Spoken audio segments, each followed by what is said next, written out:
you're 47. What is the likelihood that you personally will go to Mars? 70%. SpaceX is on the brink of something monumental. Elon Musk has just revealed that the journey to Mars is much closer than we think. But with the uncertainties that lies ahead, one burning question comes. Can humanity truly conquer Mars? Or is it all a grand illusion by an overambitious billionaire? Join us as we explore these questions. SpaceX has maintained an impressive track record over the years. The private company revolutionized rocket reusability with the Falcon 9 and Dragon spacecraft, successfully sent astronauts to the International Space Station, and expanded their role in commercial spaceflight. However, SpaceX CEO Elon Musk recently announced that SpaceX is closer than ever to achieving one of its biggest goals, its dream of colonizing Mars. And, if all goes as planned, SpaceX's megarocket Starship's first uncrewed mission to Mars could begin as early as 2026 or as late as 2027. Elon Musk also emphasized that if the landing is successful, the first crewed mission where humans could set foot on Mars may occur in 2028 or 2029. Isn't that coming up pretty quick? But the question on everyone's mind is this feasible? Can SpaceX truly transform the dream of interplanetary travel into reality?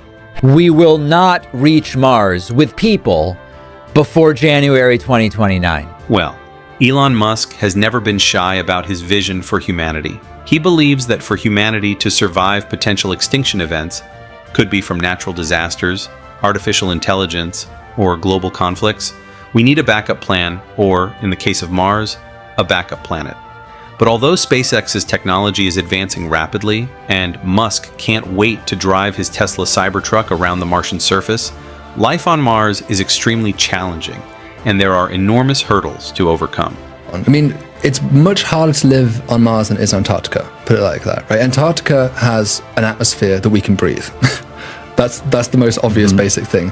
Its temperature is actually similar to Mars. It's not that different from Mars, the temperature in Antarctica to Mars. So the temperature is very similar, but Antarctica is covered in ice, so you've got plenty of water. So you have access to water, you have breathable air. All you really have to do is wear a coat and some protective gear, and you can survive in that environment. You're not going to survive in Mars under those same conditions.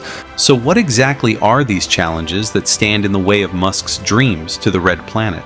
First, Starship isn't fully operational yet.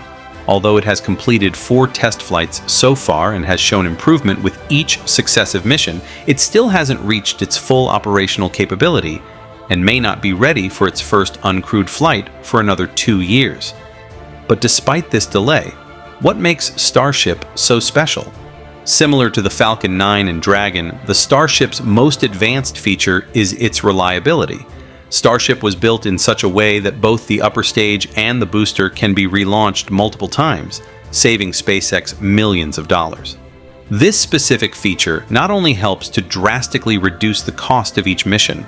Additionally, Starship V1, the very first version of Starship's design, was built with the capacity to carry 100 tons of cargo, while V2 is expected to exceed this capacity.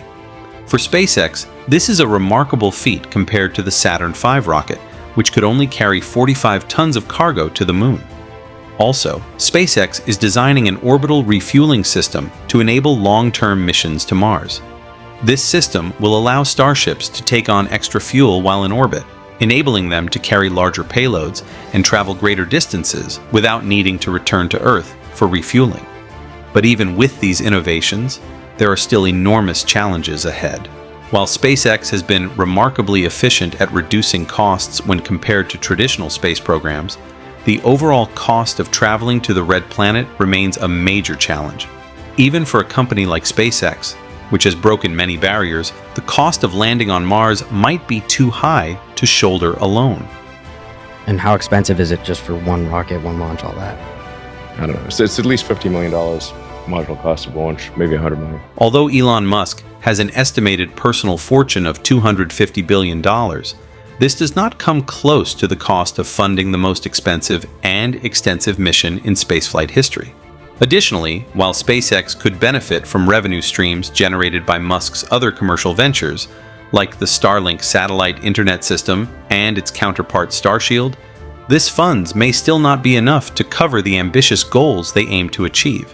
For instance, in 1962, when NASA launched the Apollo program, they spent approximately $280 billion in today's money. It's clear that for SpaceX to successfully colonize Mars, it will require billions, if not trillions of dollars. However, Elon Musk remains unfazed by the challenges ahead. To make up for the investment, Musk once disclosed that he plans to offer seats to Mars for as little as $100,000 to $500,000, although the economic feasibility of this remains uncertain.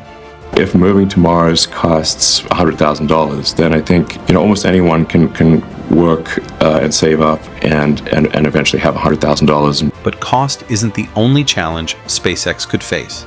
Another potential challenge to SpaceX's mission is the sheer distance between Earth and Mars. Before humans can reach Mars, Earth must first align with Mars, and this takes about 26 months. To put it into perspective, Mars is located roughly 55 to 400 million kilometers away from Earth, and the trip itself typically takes between 6 to 9 months.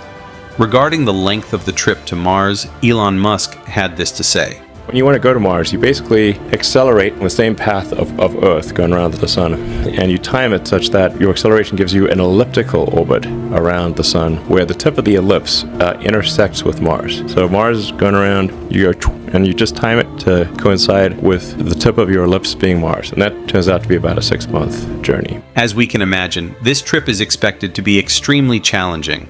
To understand how severe the risks are during the journey, astronauts or crewed members will be exposed to microgravity and high levels of cosmic radiation, which can pose serious health risks. If you're above the atmosphere, you are fried. Currently, Elon Musk has not publicly detailed specific plans regarding radiation protection for his missions to Mars. But that's just one challenge. In addition to radiation, the dust from Mars may contain harmful chemicals that could be problematic if inhaled. I mean, we don't expect that there are any germs on Mars that would kill off the entire Earth population, but you better be 100% sure. While there are speculations that Elon Musk could have announced the new date to prove that SpaceX isn't slowing down and that it is still the innovative, pushing the envelope startup that it is known for, the question is, are humans ready for life on Mars? With an average temperature of -80 Fahrenheit, astronauts will face some of the most extreme environmental challenges possible. Which means future crewed missions there will have to reckon with appalling surface condition. And here's the thing, Mars' atmosphere is composed of 95% carbon, meaning that if SpaceX gets humans on Mars, they would be unable to breathe without a specialized habitat. This explains why Elon Musk is facing accusations of focusing more on transportation systems required for human operations on Mars, and less on other essential systems, like the production of methane and oxygen on Mars on a large scale, have yet to materialize. Despite these challenges and criticism, SpaceX and Elon Musk have highlighted plans to make life for humans multiplanetary. These steps involve establishing self-sustaining habitats where the crew can live, work, and conduct research. These habitats would also include life support systems capable of recycling air, water, and waste. Musk has also shared that food production on Mars is a critical part of his plan, as relying on Earth for resources would make a sustainable colony impossible. Furthermore, an innovative tanker spacecraft which is currently in development will be essential for refueling Starship in orbit. Why do you want to colonize Mars? I think there's two reasons. One is kind of a defensive reason that, like, if something bad were to happen to Earth, it could be like a meteor, or like whatever destroyed the dinosaurs, super volcanoes, could be World War III. Like, we could just like nuke each other to death or something. And then it would be good to have a second planet where civilization isn't wiped out. This system will also enable Starship to carry a staggering 100-ton payload or accommodate crews of up to 100 people on the 6-month journey to Mars. However, despite these impressive capabilities, there are still challenges the system may face when it's time to land on Mars. On Earth, spacecraft rely on atmospheric friction to slow their descent, but since Mars' atmosphere is incredibly thin, there isn't enough friction to significantly slow down a spacecraft. When SpaceX lands Starship on Mars, it plans to use a system called supersonic retropropulsion. This method involves firing the spacecraft's engines during descent to slow it down. While this method has been successfully used to land the Falcon 9 booster on Earth, landing Starship on Mars is a completely different challenge due to the planet's conditions and the spacecraft's size. Basically, when a landing goes wrong, it could have catastrophic consequences.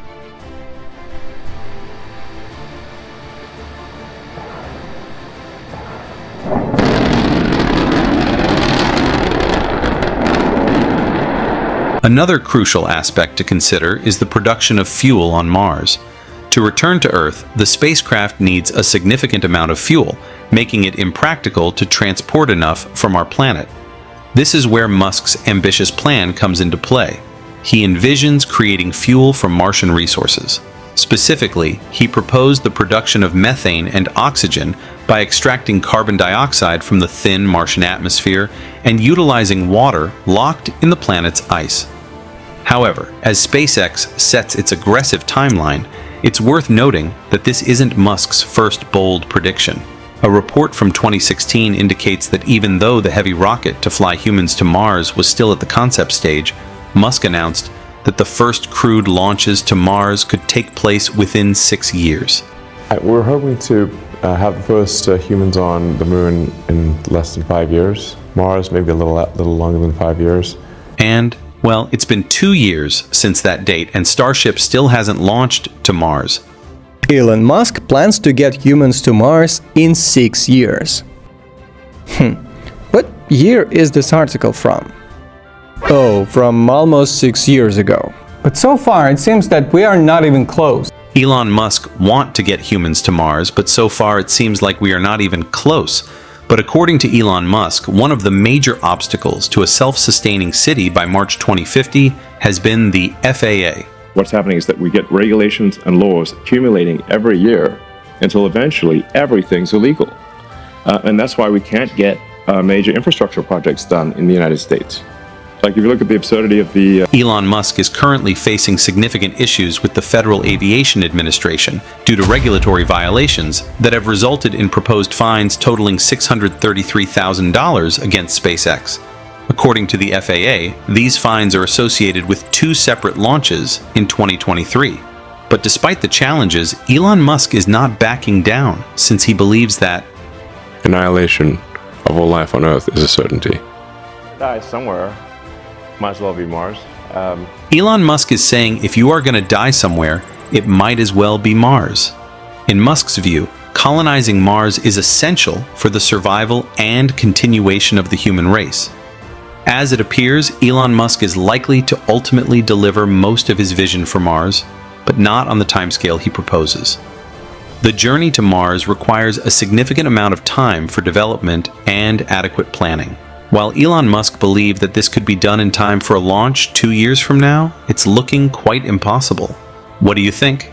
Is colonizing Mars a crucial step for humanity's future, or should we focus our resources on solving problems here on Earth?